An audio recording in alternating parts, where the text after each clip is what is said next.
Great Lakes. An extremely important feature to Canada's geography. Being an economic powerhouse, the Great Lakes are home to a prosperous agricultural community, the world's largest source of fresh water, as well as a massive sea life that contributes to a world-class fishery valued at more than $7 billion. They truly are a unique feature of North America.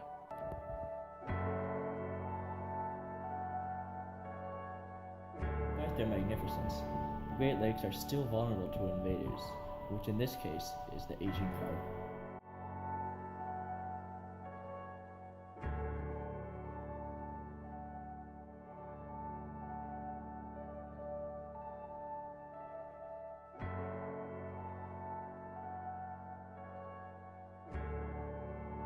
The Asian carp are a species of fish originating in Southeast Asia. Their ability to rapidly reproduce, along with their massive appetite, has earned them their title as an invasive species here in North America. Like most problems we face today, the epidemic of Asian carp was our doing, along with a little help from Mother Nature. The carp were first introduced into the southern United States at wastewater and fish farm facilities in the 1970s.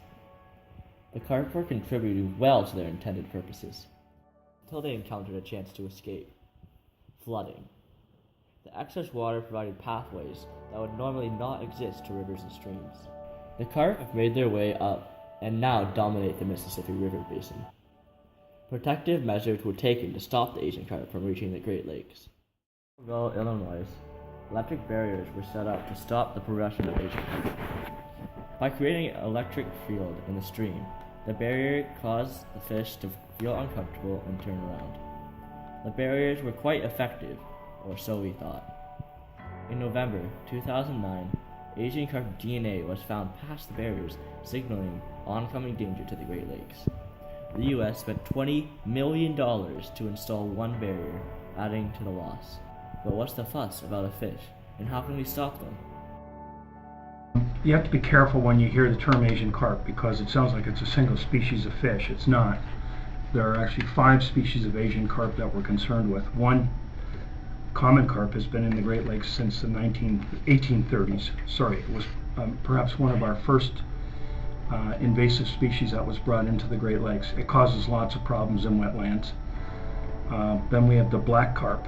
The species isn't in the Great Lakes, and we don't really perceive it as a threat. The grass carp is another Asian species, which is found in locations all throughout the United States. You can go on the USGS, United States Geological Survey website, and they have maps of all of these species. And if you look at grass carp, it's distributed patchily all throughout the United States, and it has occurrences in the Great Lakes. We're not really sure what we think that it may be a problematic species. We really don't want it in the Great Lakes. The two that you're probably most interested in are the silver carp and the bighead carp. These are two Asian species of carp that were intentionally brought over to North America. The southern US gets most of the attention because the fish were brought in there to control eutrophication in ponds. They can also consume up to 1/5 of their body weight on any given day. However, it's not necessarily how much they eat, but what they eat. Bighead and silver carp eat phytoplankton, a foundation of the Great Lakes food web. Many native fish of the Great Lakes depend on plankton. By consuming large amounts, Asian carp are driving out native species to extinction. Our lakes are in danger. Canada's fishing industries are being hit the hardest. However, science is hard at work attempting to stop the carp.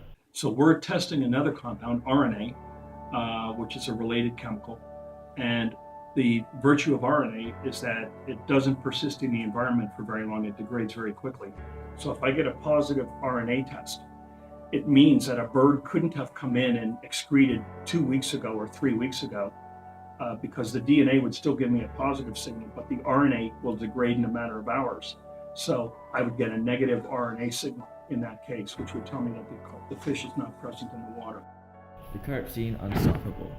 They're tearing through our aquatic ecosystems and are on the path to taking over the Great Lakes. Despite this, we cannot lose hope.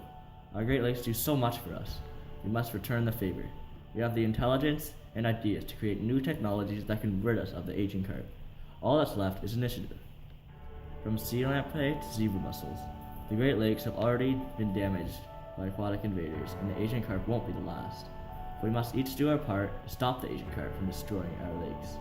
From the fresh water to the life that inhabits it, let's make sure that the world knows why these bodies of water are called the Great Lakes.